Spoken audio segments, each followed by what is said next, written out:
Welcome to the Holiness Today podcast. On this episode, I have a conversation with Jeff Byler, pastor at Oxford Nazarene in Oxford, Mississippi. Jeff Byler, a friend for about a decade now. Yes. I can't believe time has just flown so quickly, but met you when I was in Kansas City pretty early on. You were at Kansas City first. I think you were the young adult pastor. You kind of were a utility fielder. For sure. Brad Estep would use you different ways. Sean used you different ways. You play the guitar up front, but you were at seminary at the time.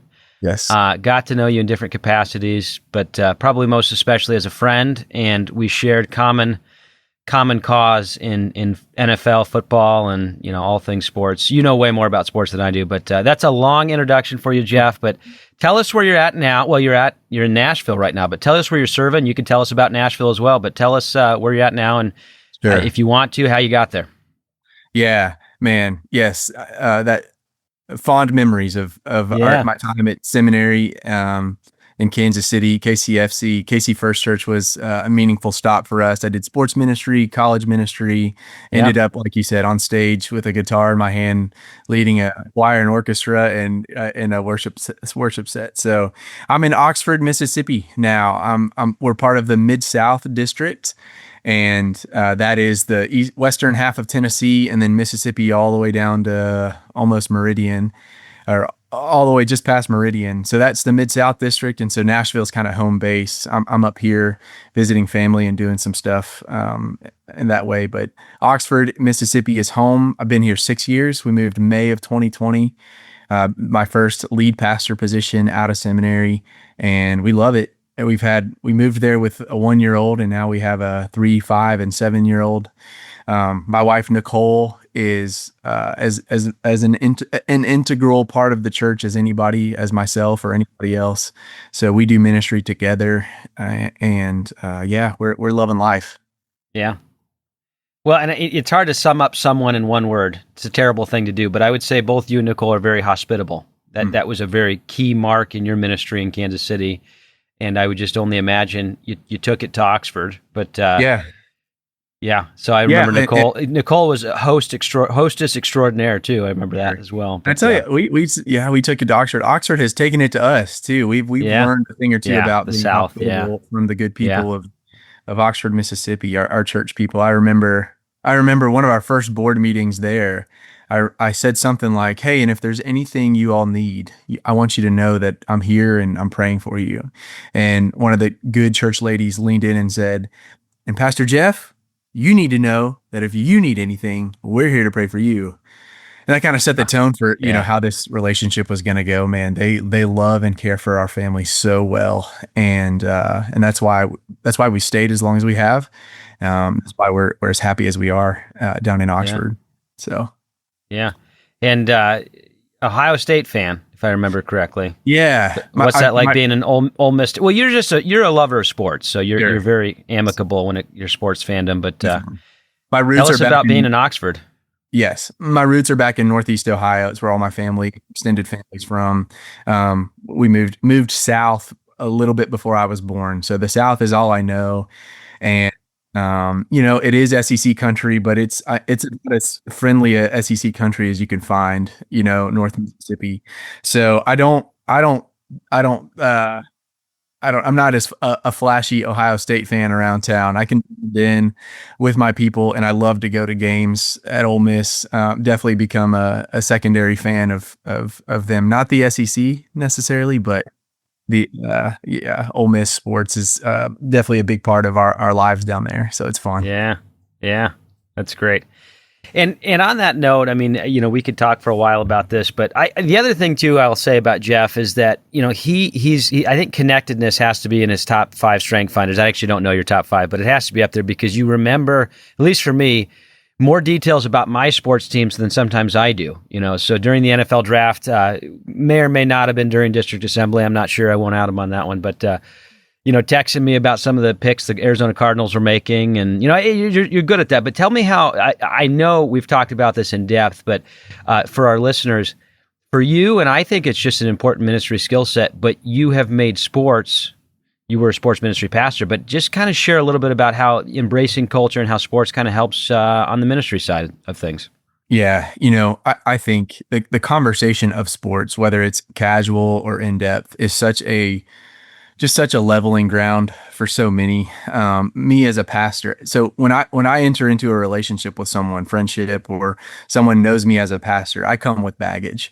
People don't even know me necessarily. They just identify me as a pastor, and whatever baggage they have with pastors in their past, if they're intimidated, if there's been, some weird relational stuff, they kind of label that, and I catch that. And so for me, as relational as I can be, as warm as I can be, as kind of like, in some instances, non-religious, if I can just come and speak a common language with someone and just be warm and relational, it gives me access to somebody that I wouldn't otherwise have. And so I can remember things about people. I've kind of picked up relational skills along the way. If something happens that makes me think of a friend or a person from church, I usually text them and say, "Hey, this happened and it made me think of you." If it's someone from our church, I'll say, "The Lord put you on my heart, and I said a prayer for you this morning." I think those are really important, just kind of touch points. And so for sports, yeah, man, sports is a hobby. It's a way of life. It can be more than that. I think for me, it falls rightly prioritized. And I can, yeah, it's just an entry point into people's lives. I can go to a baseball game and sit next to a family from church and talk a lot of ball, and then be like, "Hey, how's life?" And you wouldn't believe the conversations I get to have with people at the ball field, at the basketball courts, either watching their kids play basketball or watching Ole Miss sports. It's an environment that is conducive to a lot of good relationship and good conversation that just doesn't happen organically, in other settings. So yeah, it's a relational thing for me, for sure. Yeah. Well, it's like that, you've seen those commercials, no doubt, where it's like the world without fantasy football, two guys in a locker room, just silence, no conversation taking place. And but the world as it is, and then they're just in deep dialogue, but it is an entrance point. I feel like the football, the NFL, college football, it's another language, it's another way to kind of get in and connect with people, maybe in ways that is safe for them. It kind of creates a safe sanctuary in a way. I don't want to be sacrilegious, but creates a safe space to have those conversations, which then leads to other things, Exactly so it's right. a good ministry technique. But, Exactly right. You've mastered that. So. Well, thanks. Yeah. Yeah. It's natural. It's not even a technique that I deploy necessarily. It's kind of a default for me. Instinctual. Yeah. But it works out. Yeah, for sure. Yeah. Hey, and, probably too soon. I'm going to try and get this episode up next week, but, you are a Cavs fan too. Am I understanding that right? That was just a rough series altogether. I mean, the Knicks are unstoppable right now. I mean, there's just no one stopping them.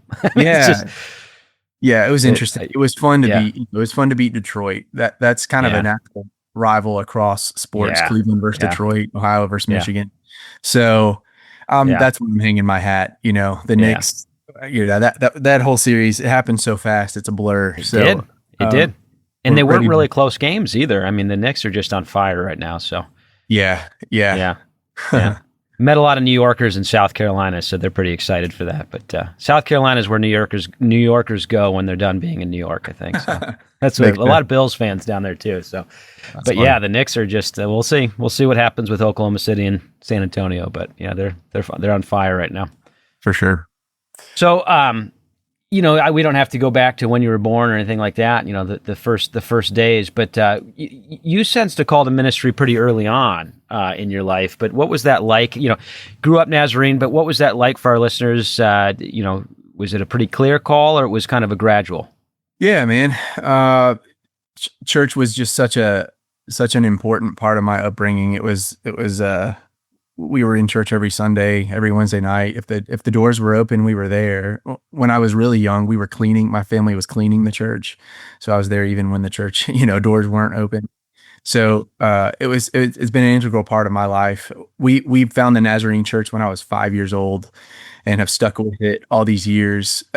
For me, the calling came when I was 17 years old. It was Georgia District's teen camp a Thursday night, and it wasn't a really heavy pressure situation. I loved our speaker that week. He was pretty chill and just talked about what it looks like to love God with all your heart, soul, mind, and strength. Took a night each week going over one of those. And so, yeah, by Thursday night, I really wanted to play football in college, and I had nothing, scholarship offers, nothing major at all.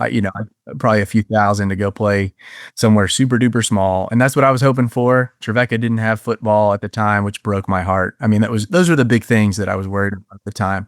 But I went to the altar and felt the Lord just really calling me to full-time ministry. I mean, that's as simple as I can say it. It was a joyful, happy call. It was not like a sorrowful, oh, you're going to have to give your life to this, this path. It was just, it was that I get to do this. And the next step then was to go get ministry training from Trevecca for undergrad.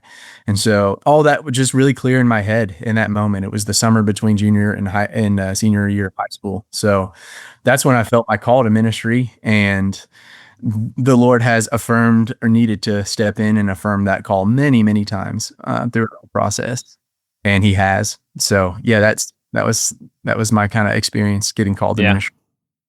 What was maybe the early on when you were getting called? Maybe the first. Well, there's probably many obstacles, but was there any one obstacle where you're like, well, I feel called, but I'd really like to be equipped in this area? What was that for you?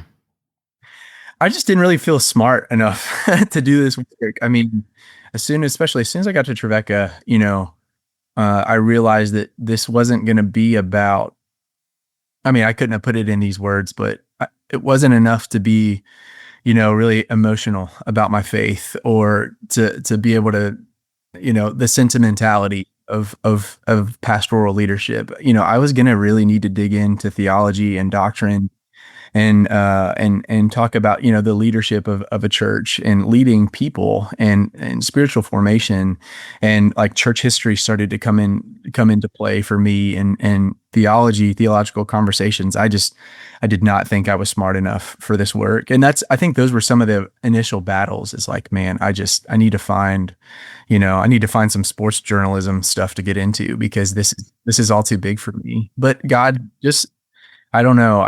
The Lord continued to take me one step at a time through the classes, and, seminary was an even bigger step for me then. But, God was just really faithful and met me where I was. And I had, thankful for professors who would meet me where I was as well.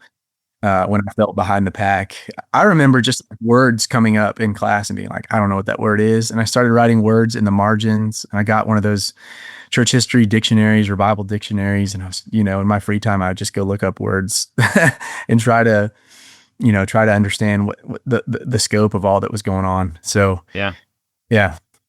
Well, what's that? There's a bell curve. It's not imposter syndrome, but it's something like that where if you feel like you're not equipped in a certain area, it's more than likely that you are, because you're a brilliant person. So you must have you must have that. You're on the other side of the bell curve. But in your studies at Trevecca and NTS, probably couldn't just pick one. But was there any maybe the first professor you took a liking to? Was there someone that was really influential?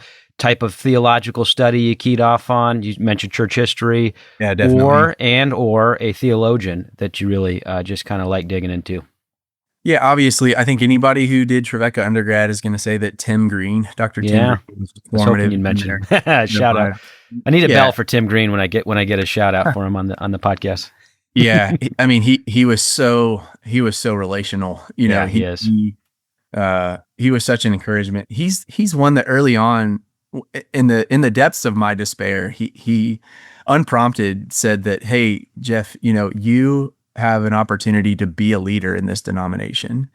And I disagreed so vehemently when he said it. And I wanted to probe him for like, what made you say that? Why would you even say that? But in the moment, I just took it and, said, God bless Tim Green, and just, took it as some ministry wind in the sails and kept going. On the other side of that is Dr. Steve Hoskins. I think he was really formative because he he taught and graded really hard, and he pushed me in ways that made me feel really uncomfortable. But he taught church history in a way that really just brought the past to life.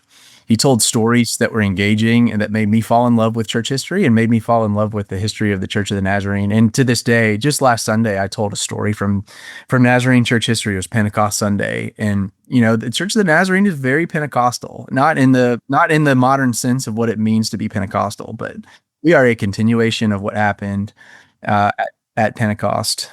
We are a direct result of the Spirit being poured out on earth. And I was able to tell some of the stories of those early Nazarenes and the convictions that they have because of people like Steve Hoskins. Harold Razor is another one. He was at Nazarene Theological Seminary. Yeah.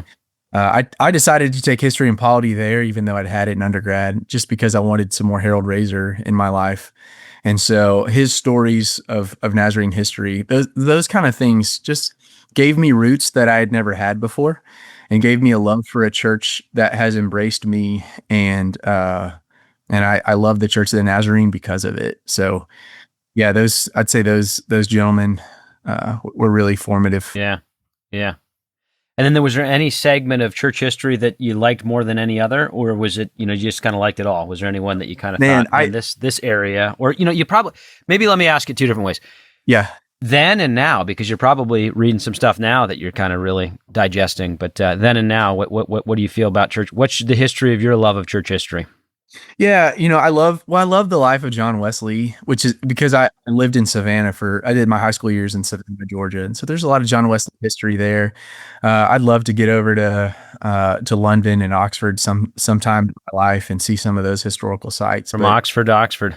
Yeah, exactly. That's an interesting time. But I actually took a class in seminary on the first 7 ecumenical councils, and man, that stuff was fascinating. And I that in particular made me feel like I'm in over my head when it comes to church history. But again, that was with Steve Hoskins, and he kept a really high expectation that we process these councils, that we understand what was happening, that we see what the Holy Spirit was doing all those years ago, and how I think the Lord has preserved his church through a lot of different settings and times and historical context to the church that we have today. So I look at those eras as exciting. Yeah. Here's a funny question that'll date myself. But remember, I think it was in the 2007, maybe 2008 Madden. They might have continued it, but that's just when I was really playing heavily. And if you had certain coaches, like if you had Harbaugh, for instance, your offensive line performed better. It was like a +2 for your whole offensive line. You remember that? I don't know if you remember that, but if you had different coaches or different teams, there was like plus points, Yes. What are your plus points in ministry? What do you think if you come in as a coach, come in as a minister, do you feel, okay, I know I'm good at this, and you're a humble person, so I'm asking you to brag on yourself a little bit, but where do you feel that you say this is where I kind of know I can improve kind of thing? Yeah. I think I can bring structure to a church, and I don't think I could start something from scratch. I'm not a church planter. I admire those people. That's not my thing. But I can take a church that has a building and has a history and a pulse, and we can do something with that. And I don't think I'm a maximizer either. If there's a church that's really humming on all cylinders, that's when our DSs kind of step in and maximize. But I think that I can take some raw materials and put something together really well. I think my biggest strength, like you said, relationality comes really natural for me. I enjoy people. I just am naturally interested in the lives of people. I think that every single individual just contains multitudes, and there's just so much going on. There's no such thing as an NPC, which is like the non-playable characters. Video games that just generate random people. Like God has created us to, again, contain multitudes, and there's layers and layers of things going on in every person. And I find those things interesting. I like to talk to people. I like whatever work people do. I'm interested in kind of how they find their place in that. And I just, yeah. And so relationality comes really natural to me. I get really antsy if I don't get out into the community. If I'm not making phone calls and visits, then I just feel super disconnected to my people. And so those are the kind of things. I think we have people in our church right now that are there, because they have a really good relationship with me or with my wife, Nicole, or with our family. And hopefully that leads to, them finding a place within our church and helping them find a purpose. That's super important. But I think people come to our church because of a good relationship that was built outside of our church with myself or someone else from our church. And so I like to think that relationality has bled into our people, that we've seen the value of just being really intentional about getting involved in people's lives in healthy ways, just caring about people, wanting to share burdens that people are going through. So that's what I see. I think anywhere I go, the worship service is going to improve. That's what takes up most of my time in a week. I care so much about the time that we have. The 1 hour that we spend in worship matters more than anything else. We do a thing on Sunday mornings that is more important than all the other time throughout your week. And that is we come and we worship God as well as we can. And so yeah, I think those three things. Yeah. And how would you define worship? You're a deep thinker. You're a theologian. You're a resident theologian, as my theology professor called it.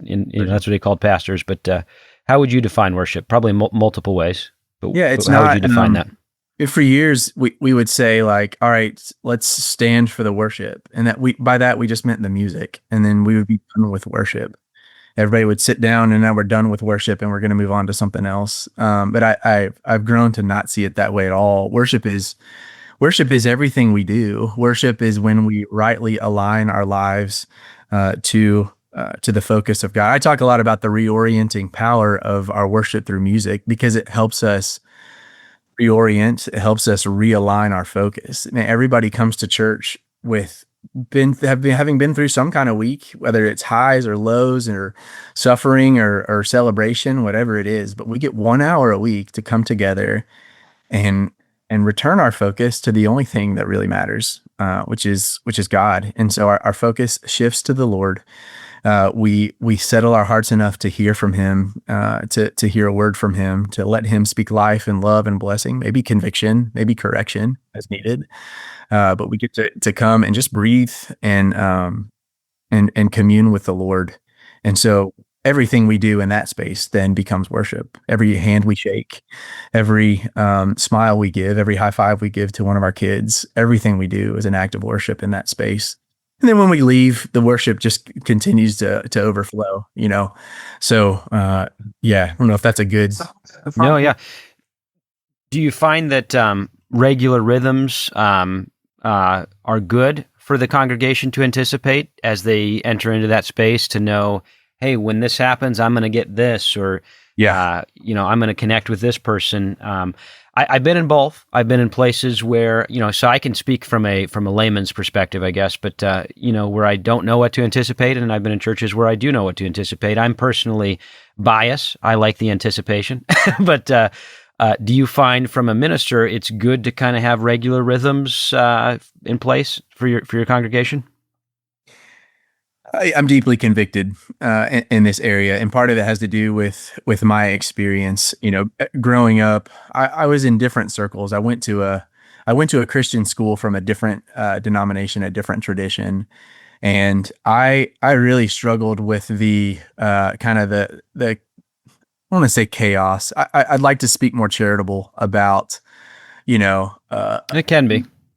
Sorry, I wasn't as charitable there, Jeff. It can be chaotic sometimes. I ended up at the altar a lot because I felt that, I had a lot going on in my heart and my mind, and I mistook some things for conviction and for the Holy Spirit that maybe wasn't as much.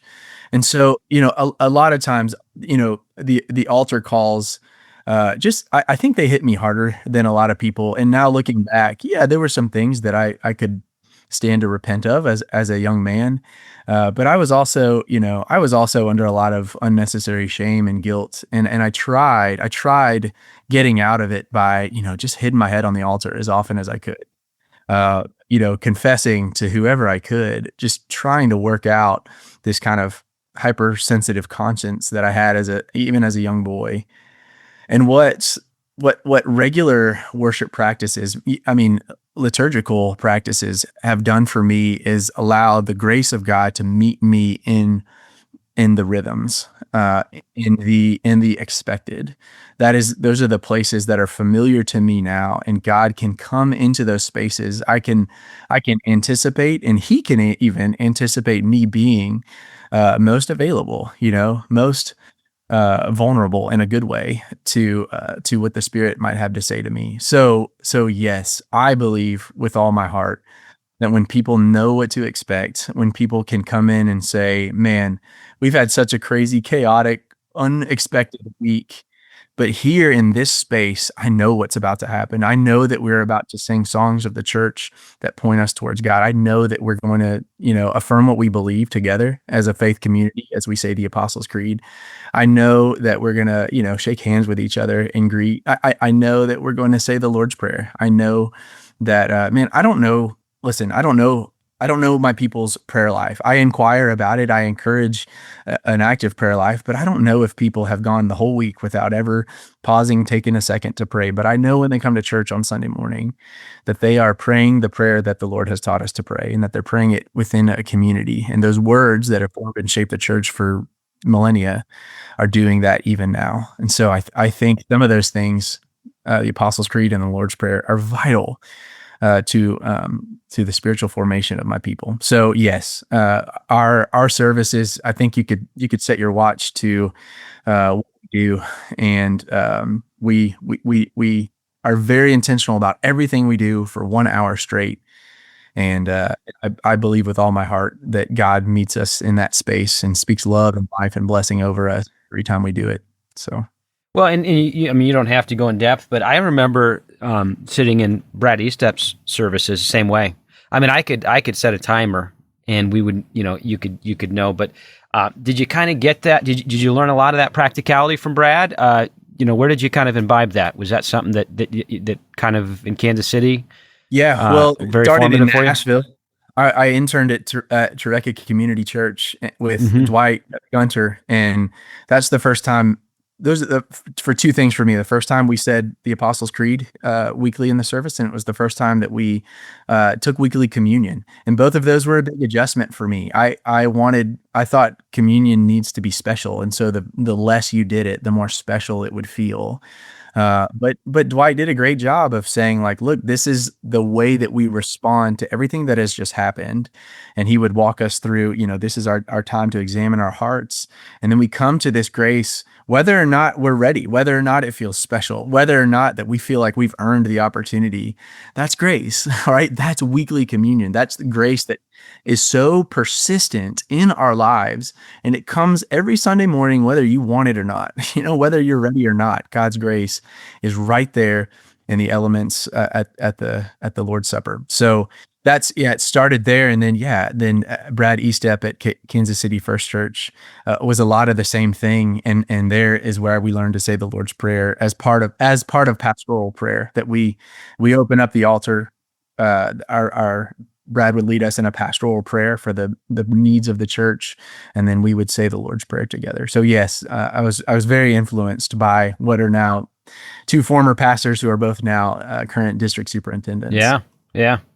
I always liked that with Pastor Brad's services. It was like, again, from a layman's perspective, but in the pew, you just kind of knew what you could anticipate. And I think sometimes, there's a security and insecurity in the way you structure a service. Again, not a pastor, so caveat, explanation, sidebar, all that stuff. But anyways, I'm going to give you another football analogy. I'm just chock full of football analogies. I kind of think having a regular service, this is something my brother's probably more on your side of perspective of things, but it's like having a good run game. You're not having to rely on your arm the whole game. If you got a good structured service, it kind of, in a sense, gets you out of the way and gets Christ in there. You know what I'm saying? We think, it would just be boring if we said the Lord's Prayer. Well, hey, that's what Jesus told his disciples. That's how they're supposed to pray. He didn't say just do it once. That's how they're supposed to pray. And the Lord's Supper every time we gather. I think we forget and John Wesley was good on this, but the sacraments, the service is an instrument of grace. It's a channel, it's a bridge, it's a conduit.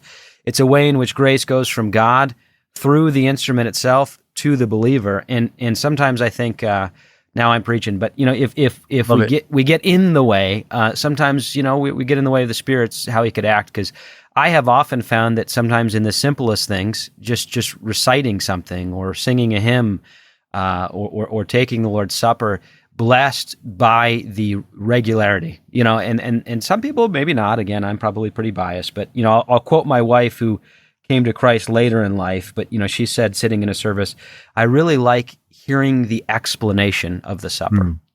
The explanation of the supper, which is a word. It is a word given, and so I think we get that, and yeah. I like TV shows and I like movies, and I think it's in horrors and comedies that we're surprised. We're surprised by horrors and we're surprised by comedies. But when we go to church, we don't want a horror or a comedy. We want to know the characters. We want to feel the characters. We want to anticipate the characters. We want the drama to unfold as we anticipate it. But yeah, I'm not speaking any specific churches in general, but I've been to horrors and comedies before, and they're not good for services. I love it. But, Here's another analogy that I love everything you said. These are my convictions.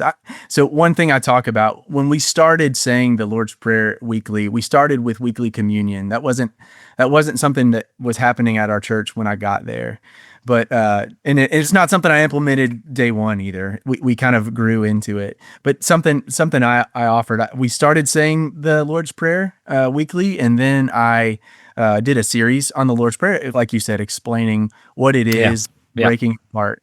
One of the analogies I gave in kind of the introduction to that sermon series was at Ole Miss at Vaught Hemingway Stadium every Saturday in the fall, or every home game. Everybody comes together and they're all dressed, similar, just like we do at church. There's a dress code, man. And they come in, and one of the things that they say is the hotty toddy cheer. If you're not familiar with the hotty toddy cheer, it's what Ole Miss fans, it's what we come together, the band plays its thing, and at the end of that music, you say the hotty toddy cheer. And I said, can you imagine if some incoming freshmen came in and said, we don't know this cheer. We don't like it. It's old and it's too traditional. Let's switch it up. Let's, come up with something that's more hip and more, that everybody understands, because we just don't know it. They would never do that. It's like, no, you are coming to us. Come and learn the history. Yep. Come and learn the traditions. Come and be a part of it, because this is what people have been doing for 100 years at this football game. So you don't grow tired of it. You don't grow tired of it. I think one of the things too I hear is that, this would get boring, and it's like, not for me, it doesn't. But it's not that's boring. A good point. It's exciting. There are so many traditions around a Saturday morning football game that nobody's trying to change. And there's little tweaks here and there. If something kind of loses its purpose in history, falls to the wayside, but the good stuff sticks around. Well, maybe another way to put it is how you don't get bored as you grow deeper. Absolutely. And so I think there's a depth of knowledge that stymies the boredom, and so you grow deeper, and so I like that. But I also think teaching it to our kids has been extremely formative for me. I've got 3 little ones who their minds are just sponges, and they can recite the Apostles' Creed because we've done it every Sunday. And they start asking questions, about it. And they start saying, why do we do that? Or the Lord's Prayer. What is hallowed? Yeah. What does hallowed mean? And I get to explain to my 5-year-old that, that means God, holy. God is above us. And as we pray to him, we picture him high on his throne, but also with us. And so anyways, all that to say, like, yeah, man, these things are alive. They're living and they're active and they're breathing life into our churches. If we let them. Yeah. So. All right. I'm stealing a question from Wendell Brown, but, is there any one character, I'll ask it 2 ways because you can answer it either way you want to choose. Is there any one character you identify the most with in Scripture? Or here's the other way you can take it. If you could have a cup of coffee, a lunch with any character in Scripture outside of Jesus, who would it be? Okay, outside of Jesus was important. Of course, Jesus has to be the answer there. Yeah. So your second choice. I'm Yeah, assuming Jesus is your first choice, right, Jeff? Yeah, definitely. Couldn't pass up that, such an opportunity. Right. Yeah, I think initial reaction, I think of Timothy, and I think of the relationship that he had with Paul. We did a series. We worked through First and Second Timothy, and we don't get to hear much from him, but kind of the when we read between the lines what Paul was trying to teach Timothy, we start to get a picture and a caricature of who Timothy is, a young guy who is just starting out in ministry, and Paul seems very adamant on keeping Timothy in the faith and sharing potential landmines that Paul has learned throughout his ministry. And so Timothy, I've always pictured Timothy just like reading these letters and, writing down some of his favorite quotes and being like, okay, yeah, I like that. And just putting his perseverance into practice. So, I'd like to think I'm metaphorically rubbing shoulders with a guy like that, in my own, I was really interested. We preached it I did that last summer, and it's estimated that he was probably in his mid-30s, which is where I'm at right now. And so there was a lot of, I don't know, I just found a lot of connection with Timothy. And so if I had to answer that question, I'd pick him. Well, and help me out with my church history. Timothy was at probably one of the largest churches in the early church too, wasn't he? Wasn't he at? Yeah, that's right.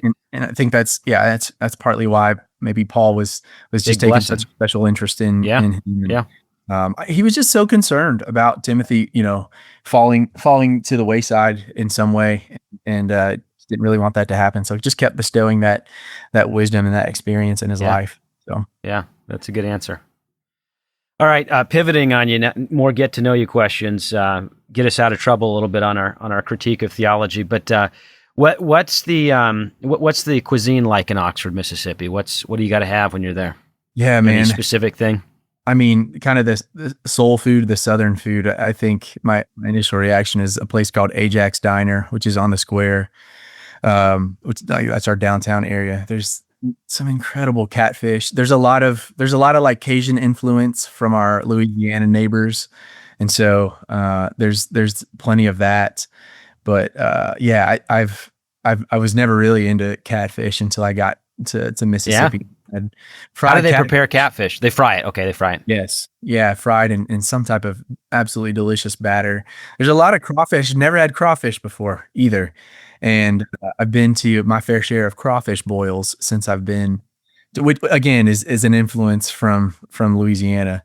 But yeah, there's some great pizza spots. It's a surprisingly good food scene.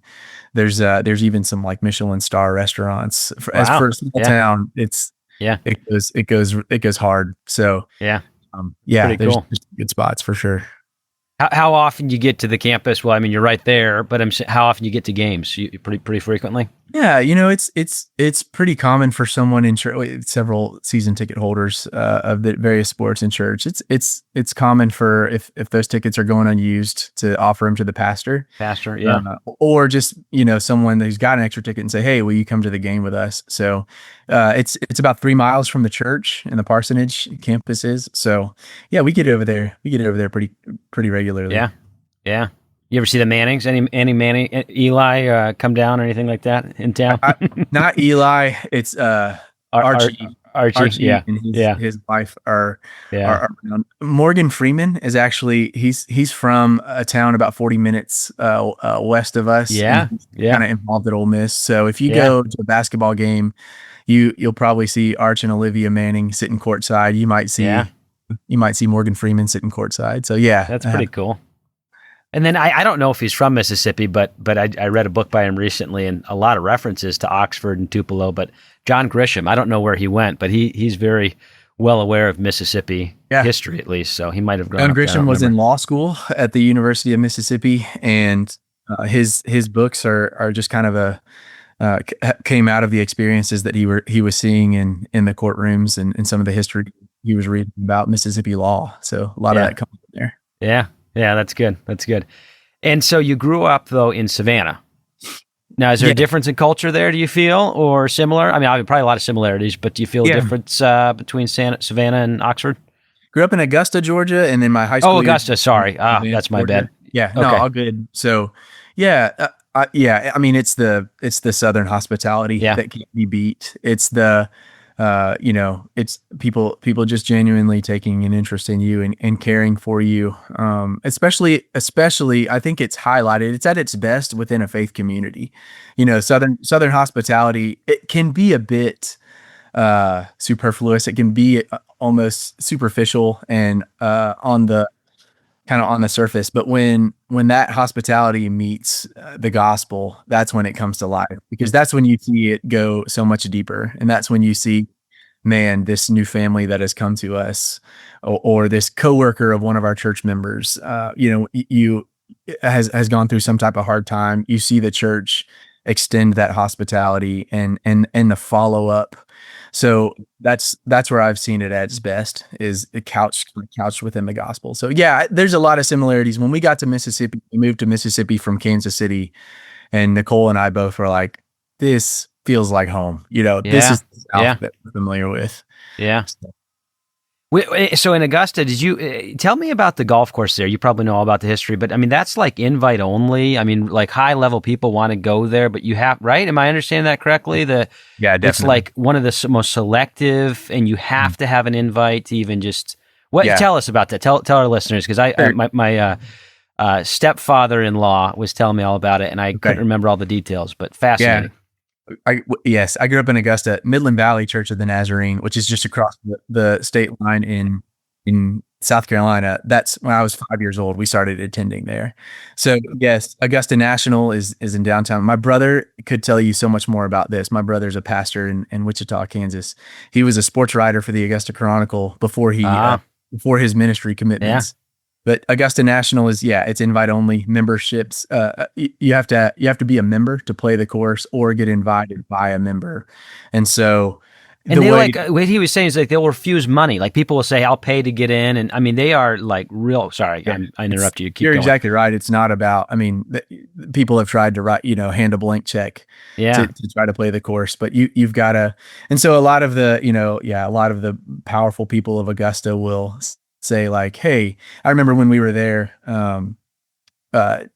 Dan Marino came and played the course, and the way he did was like, he asked Dan Marino to come speak at his local business, and then was like, by the way, you can come, play Augusta National if you'll come and do this speaking engagement. And so, that's kind of the dynamics there. It's an incredible course. I grew up going there just because it's not like it is now. Now, if you want to go attend the Masters, you got to like put your name in for a lottery ticket. And when I was a little boy, you could get practice round tickets pretty easily.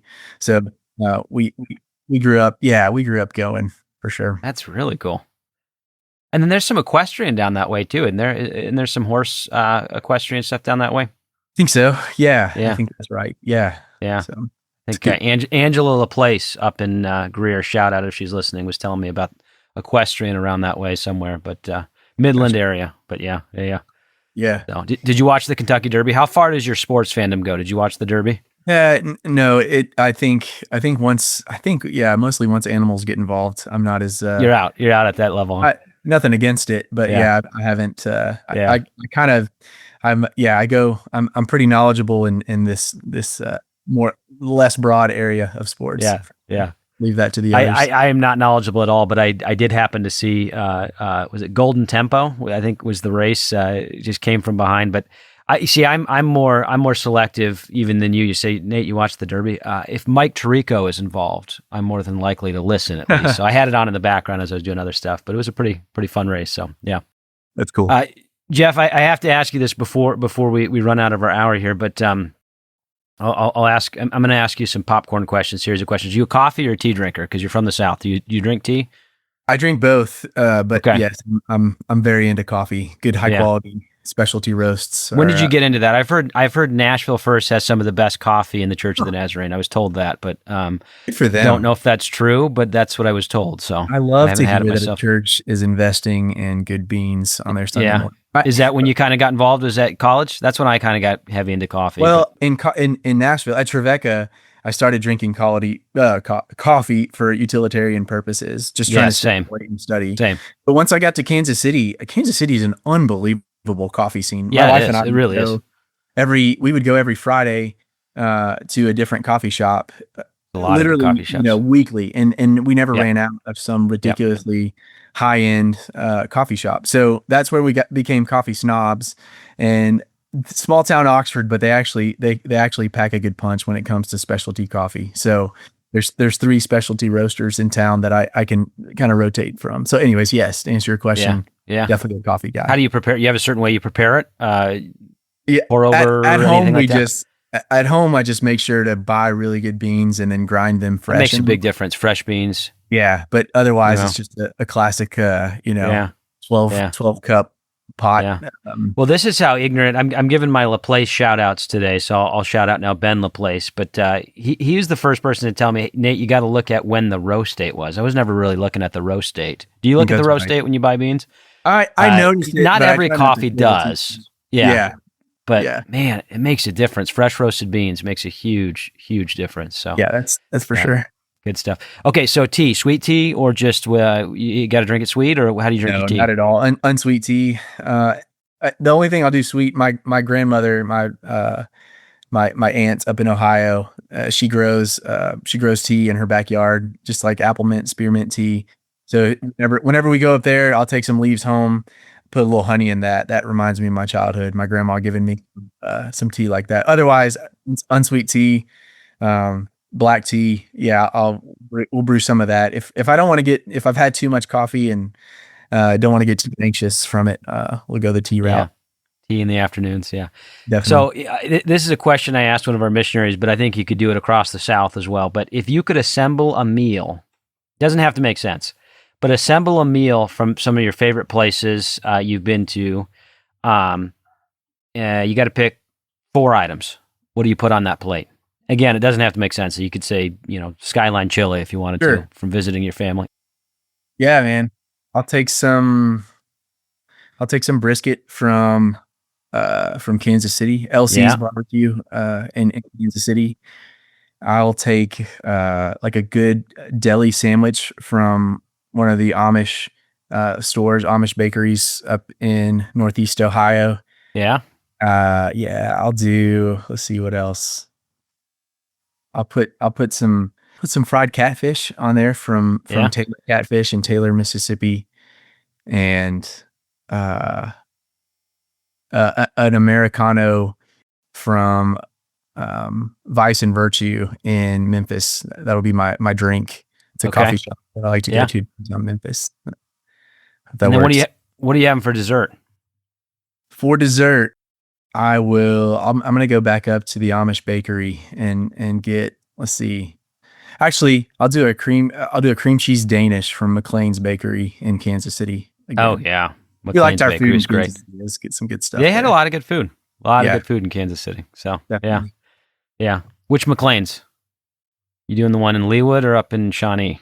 Yeah, well, we were like a quarter of a mile from the one that was in Waldo on 75th. Yeah, near the seminary. So probably that one. I don't even that might not even be there anymore. But that's great. They had great cookies. Probably still do. Yeah, that's good. So that teased in a question that's interrupting my exit questions. I'm bringing us back to this. Might take us a little longer, but when you came down there during COVID, you were doing a lot of meals. You were sharing a lot of meals for kind of community building. You still doing a weekly meal with the church? How's that going?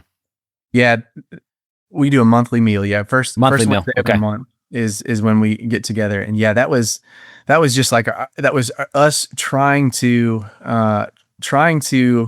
get back together in community out of COVID. And remind each other that we still like each other and we love each other. We enjoy spending time with each other. And the way that we're going to do that is to I love a good Bible study. I love a good, prayer meeting, but we kind of put all that aside for the time being and just came around food and conversation. Every once in a while we'd play some games.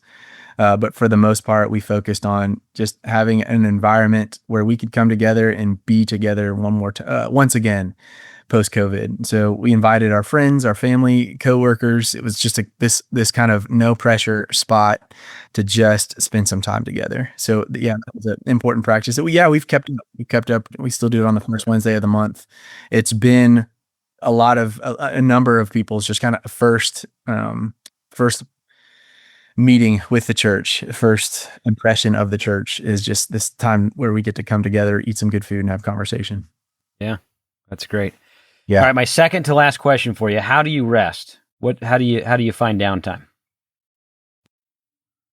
I never meditated before I got here and became a senior pastor, and just found the importance of, I'll literally set a timer on my watch to just sit in silence and just let my mind like digest whatever it's digesting. And it's important for me in those spaces to be like, okay, these are just thoughts. These are just thoughts that are presenting themselves in my brain. I don't have to assign any morality to them or any value, and just kind of let my brain do its thing. Usually 10 or 15 minutes a day of that is enough. And it's also really important. I run. That's another way I kind of metabolize the things of life. And so I've run a few half marathons. These days, I'm just mostly 5 or 6 miles at a time. So a little bit shorter. And I read. I also read books. And so that's what those are kind of the ways that I've found to kind of unwind or detach in healthy ways. Do you double dip? Do you listen to audiobooks while you're running at all? Is that something you like to do? Sports podcasts or audiobooks, are usually on the menu for a run. Every once in a while, if it's been a really stressful season, I'll leave the earbuds in the car and I'll just go listen to birds chirp and sounds of nature. That's good. All right, last question for you. How can our listeners be praying for you? I really appreciate the question. Yeah, my mind just initially just goes to our church. I love our local congregation, and we believe that God has exciting and incredible things in store for us, and God has blessed us so richly in these days. And I think we're so eager to kind of take the next step, to see what God has in store for us when we step out in faith. We want God to bring us the right people for our church. What we lack in quantity, we make up for in quality. It's just an incredible group of people that come together and worship. Just quality people, good people, leaders in our community, people who, retirees who love and pray for our congregation and for the people in their lives. And so, I would just ask for prayers for our church. You can always, as always, pray for my family. I think my kids are, my kids are, again, 3, 5, and 7 years old. My wife, Nicole, we do our best to love our kiddos, to love each other, and to love our church and our church people really well. And we just want to keep doing that. And there's so many things that can come in the way of that and of our mission and our purpose. And so we're asking God to just continue to provide for us in ways that only He can, to speak life and love and blessing and encouragement to us in ways that only He can. I think those are the ways that we'd invite your prayers for sure. Yeah. Well, thank you for spending your morning with me. Context, adaptability's got to be high on his list too, because I set this up an hour time frame differently, so that's my mix up. But Jeff was willing to meet half hour early, so thank you, Jeff. Appreciate your time this morning. Oh, good, definitely, yeah, man. It's good to catch up. I enjoyed it. Yeah, absolutely. Thank you for listening to the Holiness Today podcast. If you enjoyed this episode, please subscribe to us and follow us on social media. You can find us on Apple Podcasts, Spotify, YouTube Music, Amazon, Audible, and wherever else you may find your podcasts.